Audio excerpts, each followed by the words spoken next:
ખોટા આક્ષેપો કરી અને બીજાને બદનામ કરવાના ધંધા આરટીઓની અંદર ગોરખ ધંધાઓ ચાલે છે. પોલીસને બોલાવો તમે આપણે જોવડાવી અમે અહીંથી જવાના નથી. આવે છે હા તારું તમે લાવો છો સાહેબ. આ કંટ્રોલમાંથી ફોન આવ્યો, તમે ત્યાંથી આવ્યા બરોબર. એટલે જો તો અત્યારે કેમ તમને પૂછવાનું ચાલુ કે મને ઉકસાવવાનું ટ્રાય કરે છે. મને છે આ મારો સ્ટાફ સાક્ષી મળે બધા ઇન્સ્પેક્ટર. અમરેલીમાંથી ગઈકાલે એક વિડીયો સામે આવ્યો હતો, જેમાં અમરેલીના આરટીઓમાં એક વ્યક્તિ દ્વારા દારૂની જે રેલમછેલ થઈ રહી છે, દારૂની બોટલો જે છે તે દર્શાવવામાં આવી હતી. આ આખો વિડીયો સામે આવ્યા બાદ પોલીસ તંત્રએ લાજવું જોઈએ એના બદલે ગાજી રહ્યા છે અને જે વ્યક્તિ વિડીયો બનાવી રહ્યો હતો તેના ઉપર જ પોલીસ ફરિયાદની વાત કરી રહ્યા છે. આખી ઘટના શું છે તેના વિશે વિગતે ચર્ચા કરીએ. નમસ્કાર, તમે જોઈ રહ્યા છો ચક્રવાત ન્યૂઝ. હું આપની સાથે હેમલ.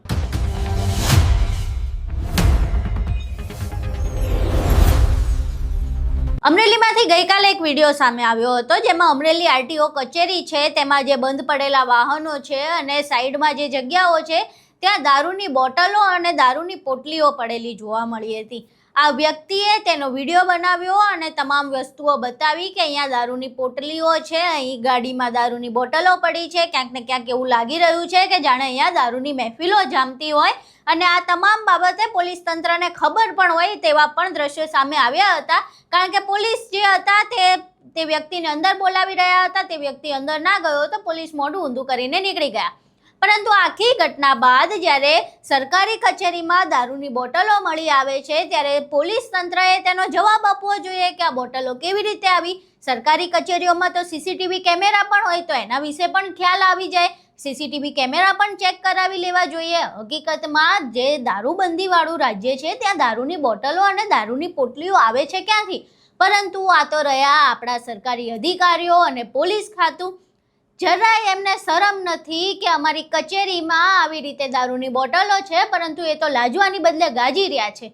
એમને જ્યારે પૂછવામાં આવ્યું ત્યારે એવું કહે છે કે આ જે વ્યક્તિ છે વિડીયો બનાવીને મને ઉશ્કેરતો હતો, મને પ્રશ્નો પૂછપૂછ કરતો હતો. હવે કોઈ વ્યક્તિ પ્રશ્ન પૂછે કે ભાઈ અહીંયા દારૂની બોટલ કેવી રીતે આવી, તો સ્વાભાવિક છે કે સાહેબ તો ઉશ્કેરાઈ જવાના. જવાબ આપવો પડે કે દારૂબંધીવાળા રાજ્યમાં દારૂની બોટલો ક્યાંથી આવી. જો એ પ્રશ્ન પૂછવામાં આવે તો ઉશ્કેરાહટ તો આવી જ જાય. એટલે સાહેબ ઉશ્કેરાઈ ગયા અને ઉશ્કેરાહટમાં તેમણે જે વ્યક્તિ વિડીયો બનાવતા હતા એની સામે જ ફરિયાદ દાખલ કરવાની વાત કરી દીધી. આ સિવાય એવું કહે છે કે હું પોલીસ તંત્રના ઉચ્ચ જે અધિકારીઓ છે તેમને ફરિયાદ કરીશ કે આ વ્યક્તિ વિડીયો બનાવીને મને ઉશ્કેરણીજનક પ્રવૃત્તિ કરી રહ્યો છે, મને ઉશ્કેરવા માટે. પહેલા અહીં આખું દ્રશ્ય જોઈએ જેમાં પોલીસ તંત્ર લાજવાની બદલે ગાજી રહ્યું છે. સાહેબ આ દારૂ પડ્યો છે, આ ક્યાંથી આવેલો છે? ક્યાંય નથી દારૂ. આ પડ્યો આપની ઓફિસની ચેમ્બરની બારી પાસે દારૂ પડ્યો સાહેબ, ક્યાંથી આવેલો છે?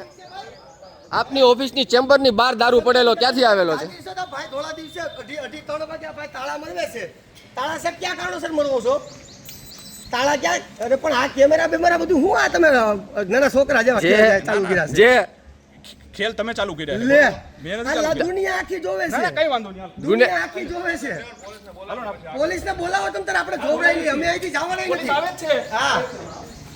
પણ સાહેબ એક આક્ષેપ સાહેબ આરટીઓ દ્વારા એક આક્ષેપ છે, આપની ઓફિસની બહાર ને આપના ગ્રાઉન્ડની અંદર દારૂ પીડો ક્યાંથી આવ્યો છે?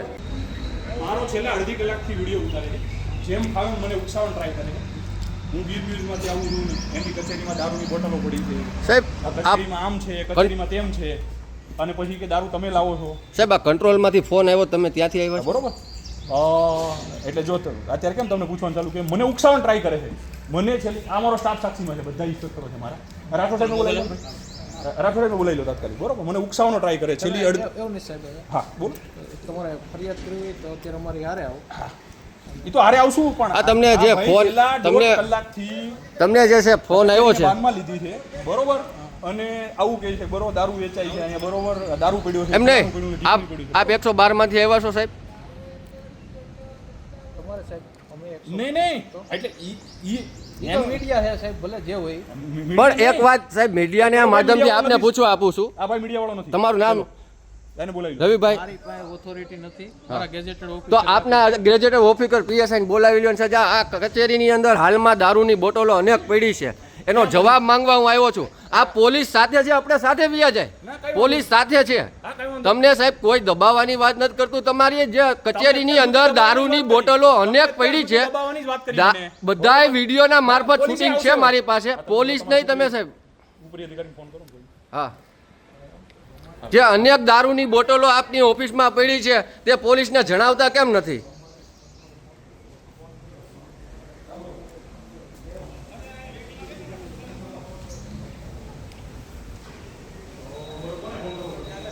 ફોન કર્યો.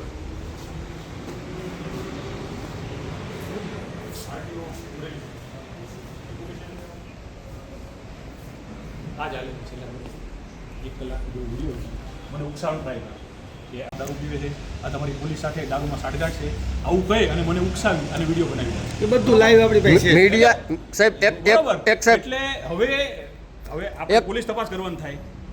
એવું કે કચેરીમાં દારૂની બોટલ પડી, મેં અહીં આજુબાજુ જોયું, પોલીસની ક્યાંય સાહેબ દારૂ નથી. હાજરીમાં પોલીસને મેં બતાવેલો છે. અત્યારે જે દારૂની બોટલ પડી છે હવે જે અત્યારે મેં એની બતાવેલી છે. તપાસ કરવાની થાય. હા, અને તપાસ તટસ્થ તપાસ કરવાની થાય અને તપાસ તટસ્થની અંદર આપના સીસીટીવી ફૂટેજ મારફતે જ કરવાની થશે. હું બોલું કે આ ભાઈને સાંભળવાના રહેશે. બરોબર, તમે તટસ્થ તપાસ કરો. જે ભી કોઈ પણ આમાં વ્યક્તિ એમની સંડોવાયેલો હોય, એ મારી કચેરીનો વ્યક્તિ હોય કે કચેરીનો વ્યક્તિ ના હોય, બરોબર છે. એની સામે કાયદેસર કાર્યવાહી હા, કરો. બરોબર છે. અને જો આમાં કોઈ મારી કચેરીનો વ્યક્તિ સંડોવાયેલો ના હોય તો આ છેલ્લે આ બધા જ અરજદાર છે. ભાઈ તમે આવી જાઓ, બધા અરજદાર બહાર. બધા અરજદાર બહાર આવી જાઓ. તમે અરજદારો બહાર આવી જાઓ. છેલ્લા 1.5 કલાકથી આ અરજદારોનું કામ ઊભું રહી ગયું છે. એટલે જો મારી કચેરીનો કોઈ બી કર્મચારી આમાં સામેલ નહીં હોય તો આ બંને વ્યક્તિઓ સામે ફરજમાં રૂકાવટનો ગુનો દાખલ કરવાનો સાહેબ અહીંયા તમે તું કરા હું કરા કરે કેવો હશો ને ફલાણો ઢીકણો કરવામાં તો બધું થાય. લીગલી ફરિયાદ બધી થાય જ. આમાં તમે એની અંદર દબાવવાની આમાં કોશિશ જેટલા અરજદારો છે અહીંયા ઊભા છે, 1.5 કલાકથી બેઠા છે, એ હું જાણી રહ્યો છું. અડધી કલાકથી આ સાહેબ આવ્યા છે. આ બધાય સાહેબો 1.5 કલાકથી જમવા ગયા હતા, કોક પાપા પગલી કરવા ગયા હતા, કોક અધિકારીઓ બહાર ગયા હતા. તે દરમિયાન આ જેટલા અહીંયા અરજદાર ઊભા છે ભાઈ, કેટલી કલાકથી તમે બેઠા છો અને કેટલી કલાકથી તમને આ લોકો દ્વારા કાંઈ સૂચનાઓ આપવામાં આવી? કાંઈ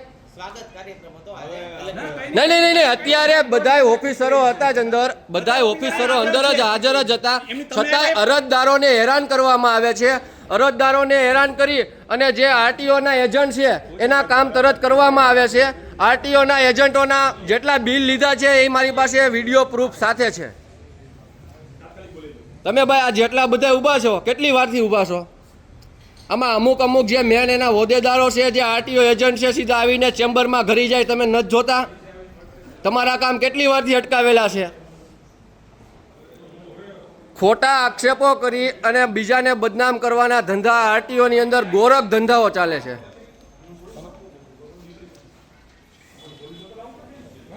સોલ્યુશન સાહેબ વ્યવસ્થિત આવી જશે.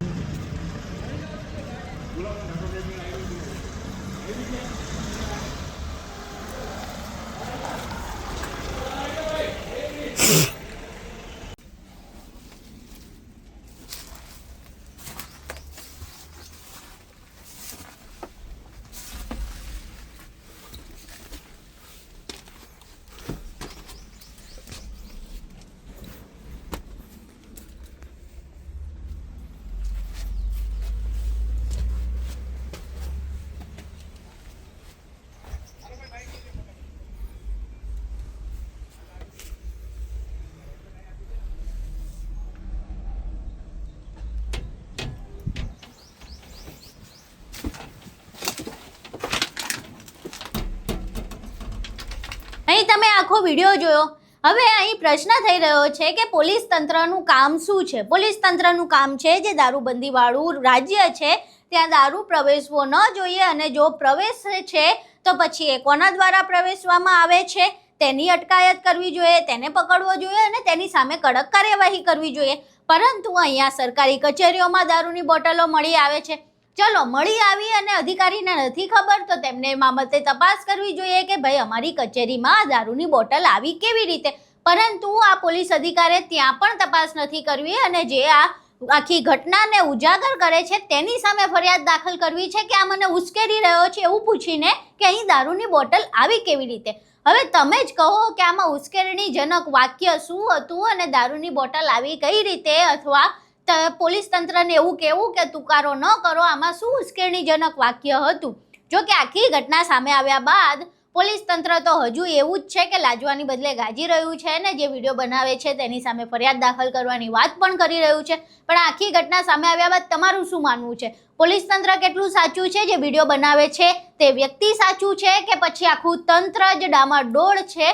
તમારું ગુજરાતની દારૂબંધી અને આખા વિડીયો વિશે જે પણ મંતવ્યો છે અમને કોમેન્ટ બોક્સમાં જરૂર જણાવજો. વિડીયો પસંદ આવ્યો હોય તો વિડીયોને લાઇક કરજો, શેર કરજો અને અમારી ચેનલને સબસ્ક્રાઇબ કરવાનું ભૂલશો નહીં. નમસ્કાર.